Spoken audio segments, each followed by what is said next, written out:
Poète ici Sky the Poek et aujourd'hui nous nous retrouvons pour l'unboxing de l'édition collector d'Assassin's Creed Unity, donc l'édition Guillotine. Donc comme vous pouvez le voir, la boîte est fantastiquement formidable, voilà, avec des trucs marqués dessus.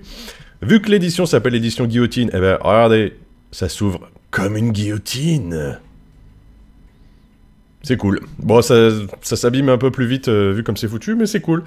À l'intérieur, on a une lettre à destination d'Arnaud d'Orient, donc avec un cachet en cire et tout ça. Et en fait, quand on l'ouvre, eh ben, il se trouve que c'est un plan du Paris de 1789, qui est l'ère de jeu dans laquelle on peut crapahuter dans le jeu. Ensuite, on a une deuxième lettre, toujours adressée à la même personne. Voilà, elle est belle. Ensuite, et en fait, quand on l'ouvre, à l'intérieur, on a deux fantastiques lithographies de Paris, dont une, c'est le vitrail de Notre-Dame, si je ne dis pas de conneries. Ensuite, on a la bande originale du jeu. Alors, je sais plus combien il y a de titres à l'intérieur, mais enfin, les musiques sont quand même assez chouettes. Ensuite, on a cette espèce de boîte bizarre. Qu'est-ce que ça peut bien être?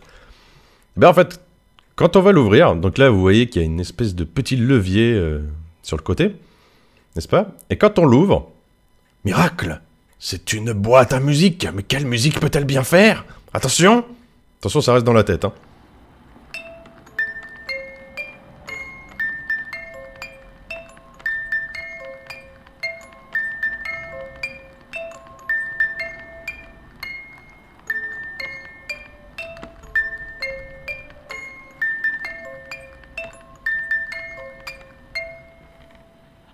Voilà, je vous l'avais dit, ça reste dans la tête. Ensuite, on a un paquet de cartes, donc avec une boîte assez jolie, avec en guise de figure les images, enfin les artworks des personnages du jeu, qui sont bien sympas. Ensuite, on a l'artbook. Alors l'artbook, je l'aurais aimé personnellement un peu plus gros, parce que là, il est un peu petit. Mais enfin, vu que la pièce maîtresse de cette édition, c'est quand même la statue, on imagine que, du coup, ils avaient plus de place, ou plus de sous pour faire un artbook un peu plus grand. Enfin voilà, on retrouve les choses habituelles qu'on trouve dans un artbook.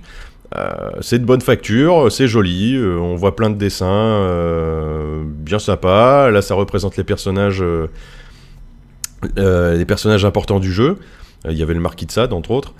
Enfin voilà, plein d'images de tout et n'importe quoi, enfin c'est sympa. Voilà, maintenant on passe à la pièce maîtresse donc de cette édition, c'est la statuette d'Arnaud de cette édition Guillotine, avec la guillotine derrière. On voit qu'il crie, il est pas content. Donc au niveau des finitions, c'est cool, hein, comme d'habitude, hein, on se fout pas de notre gueule.